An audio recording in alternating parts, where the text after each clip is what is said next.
Hi friends, మీకు కనుక నా ఛానల్ నచ్చినట్టయితే సబ్స్క్రైబ్ అవ్వండి, షేర్ చేయండి, అలాగే కామెంట్ కూడా చేయండి. ఇప్పుడు గారెల పిండి తీసుకొని కొద్దిగా 1 టేబుల్ స్పూన్ సాల్ట్ అనేది యాడ్ చేసుకోవాలి ఫ్రెండ్స్. అలాగే కొద్దిగా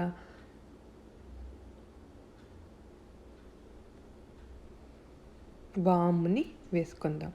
అలాగే కొద్దిగా జీలకర్ర. మన గారెల పిండి ఎప్పుడు గట్టిగా ఉండాలి ఫ్రెండ్స్.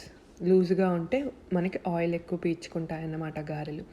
అందుకే మనం గ్రైండ్ చేసుకున్నప్పుడు కొద్దిగా వాటర్ అనేది తక్కువ యాడ్ చేసుకుంటే సరిపోతుంది ఫ్రెండ్స్. బాగా మిక్స్ చేసిన తర్వాత మనం గారెలు ఎలా చేయాలో చూద్దాం.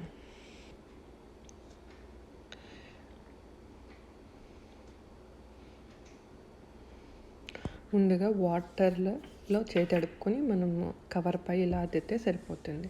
ఇప్పుడు గారెల పిండి తీసుకొని రౌండ్ షేప్ వచ్చే వరకు ఇలా అద్దితే రౌండ్ అవుతుంది.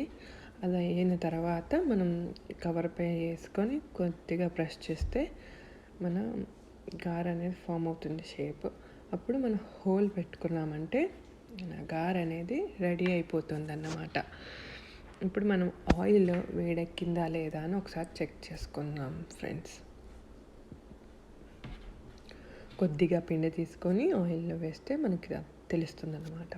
ఇంకా వేడెక్కలేదు ఫ్రెండ్స్. ఇప్పుడు మన ఆయిల్ రెడీ అయిపోయింది. అలా బబుల్స్ వస్తున్నాయి కదా, అంటే రెడీ అయిపోయాను అన్నమాట.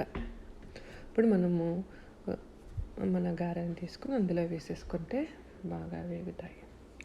ఇలాగా అన్ని గారెలు వేసుకున్నాను ఫ్రెండ్స్. ఇప్పుడు కొంచెం హై ఫ్లేమ్లో పెట్టుకొని మన గారెలను వేపుకోవచ్చు అన్నమాట. తీసుకునేటప్పుడు లో ఫ్లేమ్లో పెట్టుకొని తీసుకుంటే మన గారెలు అనేవి మాడకుండా ఉంటాయి ఫ్రెండ్స్. మన గారెలు ఇప్పుడు మనము దేంతో సర్వ్ చేసుకోవచ్చు అంటే పీనట్ చట్నీ, టమాటో ఆర్ కచప్తో కూడా సర్వ్ చేసుకోవచ్చు ఫ్రెండ్స్. యమ్మీ గారెలు అనేవి రెడీ అయిపోయాయి. వేడిగా